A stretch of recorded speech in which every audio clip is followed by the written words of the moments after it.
আমন্ত্রণ সংবাদরাতে আপনাদের সঙ্গে রয়েছে আমি তানজিয়া জুথি। শুরুতেই ভারত পাকিস্তান পরিস্থিতির খবর জানাবো। অবশেষে যুক্তরাষ্ট্রের মধ্যস্থতায় পূর্ণাঙ্গ যুদ্ধবিরতিতে পৌঁছল ভারত ও পাকিস্তান। শনিবার সোশ্যাল মিডিয়া ট্রুথ পোস্টে এ তথ্য নিশ্চিত করেন মার্কিন প্রেসিডেন্ট ডোনাল্ড ট্রাম্প। সংঘাত ছেড়ে আলোচনায় সম্মত হওয়ায় উভয় পক্ষকে অভিনন্দনও জানান ট্রাম্প। তার পোস্টের পরপরই সামাজিক মাধ্যমে তাৎক্ষণিক যুদ্ধবিরতির খবর নিশ্চিত করেন পাকিস্তানের পররাষ্ট্রমন্ত্রী ইসহাক দার। বলেন, পাকিস্তান সবসময় এই অঞ্চলে শান্তি ও নিরাপত্তার জন্য লড়াই করে আসছে। সার্বভৌমত্ব ও অখণ্ডতা নিয়ে ইসলামাবাদ কখনো আপোষ করেনি বলেও জানান তিনি। শিগগিরই উভয় পক্ষ আলোচনায় বসবে বলে আশাবাদী মার্কিন পররাষ্ট্রমন্ত্রী মার্ক রুবিও।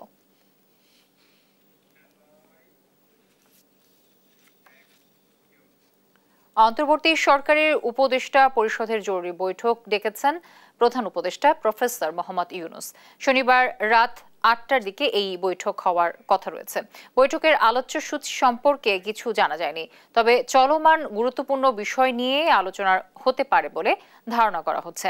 আওয়ামী লীগ নিষিদ্ধ সহ ভারত পাকিস্তান ইস্যু এবং চলমান অন্যান্য বিষয়ে গুরুত্ব পেতে পারে। এনসিপি সহ বিভিন্ন রাজনৈতিক দল ও সংগঠন আওয়ামী লীগকে নিষিদ্ধ করার দাবিতে ২ দিন ধরে কর্মসূচি পালন করছে। শুক্রবার এক বিবৃতিতে সরকারের পক্ষ থেকে জানানো হয়, আওয়ামী লীগ নিষিদ্ধের বিষয়ে রাজনৈতিক দলগুলোর সঙ্গে ইতোমধ্যে যোগাযোগ স্থাপন করেছে সরকার। তাদের সঙ্গে আলোচনা করে দ্রুত সিদ্ধান্ত নেওয়া হবে।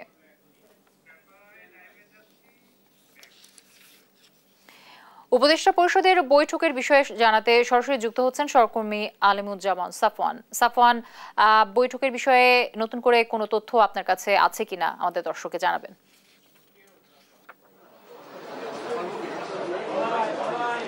জ্যোতি, আমরা আসলে সন্ধ্যার কিছু আগে যখন জানতে পেরেছি যে আজকে প্রধান উপদেষ্টার নেতৃত্বে উপদেষ্টা পরিষদের একটি বৈঠক অনুষ্ঠিত হবে রাষ্ট্রীয় অতিথি ভবন যমুনায়, তো আমরা তখন থেকে আসলে অপেক্ষা করছি। তো সন্ধ্যার কিছু পরেই আমরা যে দেখতে পেরেছি যে উপদেষ্টাদের বিভিন্ন গাড়িবহর তারা এসেছে এবং প্রধান উপদেষ্টার বাসভবনে প্রবেশ করেছে। তবে আসলে বৈঠকে কী নিয়ে আসলে আলোচনা হবে সেটি কিন্তু আসলে আনুষ্ঠানিকভাবে আমাদেরকে জানানো হয়নি। তবে আমরা যেটি জানতে পেরেছি যে বিগত 2 দিন যাবৎ দেশে আওয়ামী লীগ নিষিদ্ধের দাবিতে যে আন্দোলনটি হচ্ছে এবং অবস্থান কর্মসূচি হচ্ছে শাহবাগে, সেটি নিয়ে আসলে একটি কথা হতে পারে। তবে এটি আসলে আমরা এখনো নিশ্চিত হতে পারিনি। তবে এর আগে বৃহস্পতিবার রাতে যে ঘটনাটি ঘটেছে যে বিগত সরকারের যিনি রাষ্ট্রপতি ছিলেন তিনি কিন্তু দেশ ত্যাগ করেছে। তো এর প্রেক্ষিতে আসলে ছাত্র জনতা তারা আসলে তাদের একটি ক্ষুদ্র প্রতিক্রিয়া তারা ব্যক্ত করেছে এবং তার প্রেক্ষিতে বিগত শুক্রবার রাত 10টা থেকে কিন্তু প্রধান উপদেষ্টার যে বাসভবন যমুনা সেখানে কিন্তু তারা অবস্থান কর্মসূচি পালন করে। পরবর্তীতে আসলে তারা একটি সমাবেশের মধ্য দিয়ে ঘোষণা দেয় শাহবাগ ব্লকেডের, এবং তারপরে তারা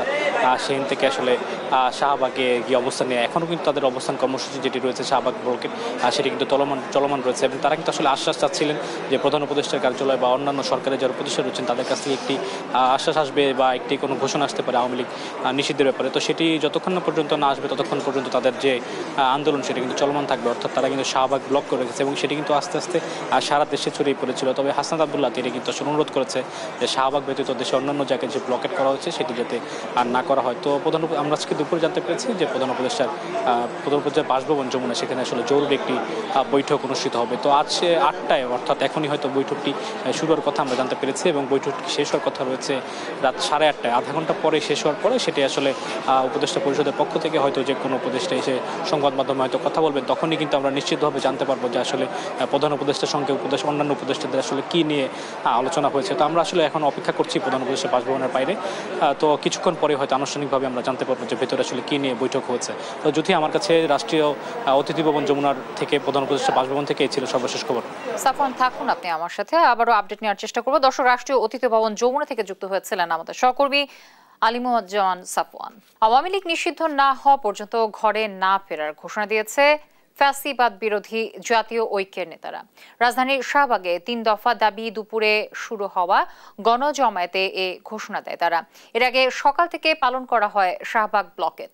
কর্মসূচিতে জাতীয় নাগরিক পার্টি, জামায়াতে ইসলামী, হেফাজতে ইসলাম, ইসলামী আন্দোলন, অভ্যুত্থানে নিহত পরিবারের সদস্য সহ সাধারণ মানুষ অংশ নিয়েছে। এ সময় আওয়ামী লীগ নিষিদ্ধের দাবিতে নানা স্লোগান দেয় তারা। ইউসুফ ভূঁইয়া রিপোর্ট। আওয়ামী লীগ নিষিদ্ধ সহ 3 দফা দাবিতে রাজধানীর শাহবাগের ফ্যাসিবাদ বিরোধী জাতীয় ঐক্যের গণজমায়েত চলছে। শনিবার বিকেল 3টায় গণজমায়েত শুরু হওয়ার কথা থাকলেও 1 ঘন্টা দেরি করে 4টার দিকে শুরু হয়। এদিকে সকালে জনসমাগম কম থাকলেও বেলা বাড়ার সঙ্গে সঙ্গে শাহবাগ মোড়ে জনসমাগম বাড়তে থাকে।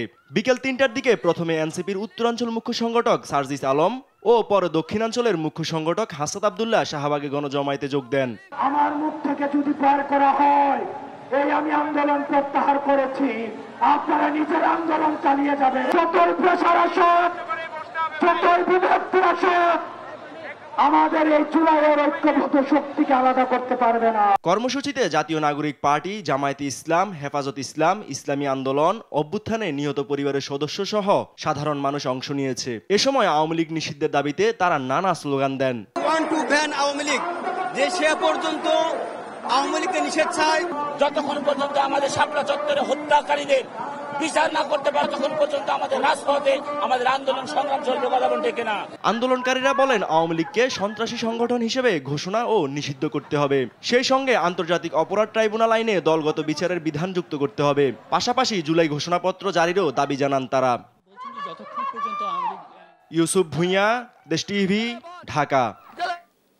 দর্শক, শাহবাগ মোড়ে চলছে গণজমায়েত। এ বিষয়ে বিস্তারিত জানাতে যুক্ত হচ্ছেন সহকর্মী তারেক মাহমুদ। তারেক, গণজমায়েতে ছাত্র জনতার অংশগ্রহণ এখন কেমন দেখছেন এবং আওয়ামী লীগ নিষিদ্ধের বিষয়ে তারা আসলে কি বলছেন?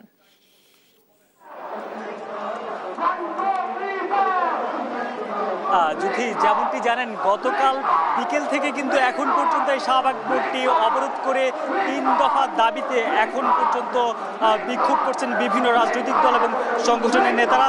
এবং গণজমায়েত যে বিষয়টি আমরা বিকেলের পর থেকে এখন পর্যন্ত কিন্তু লোক সমাগম বাড়ছে এমনটি দেখছি।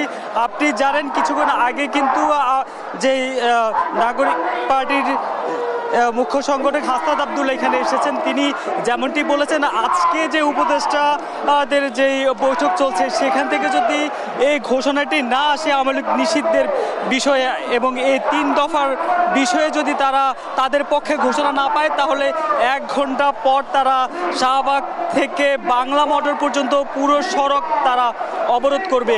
এরপরও যদি ঘোষণা না আসে তাহলে তারা লং মার্চ টু যমুনা কর্মসূচি পালন করবে। এই জায়গাটিতে আমরা যেমনটি দেখছি বিভিন্ন রাজনৈতিক দলের নেতাকর্মীরা কিন্তু কয়েকটি ভাগে বিভক্ত হয়ে আলাদা আলাদাভাবে স্লোগান এবং তাদের সে বিক্ষোভ জানিয়ে আসছেন।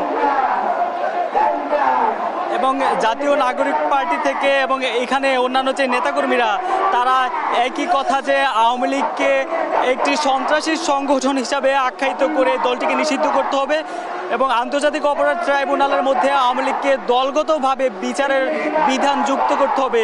একই সঙ্গে জুলাই ঘোষণাপত্র জারি করতে হবে। আমরা এখানে দেখছি যে জাতীয় নাগরিক পার্টির পক্ষ থেকে কিন্তু জুলাই ডকুমেন্টারি প্রদর্শন করছেন।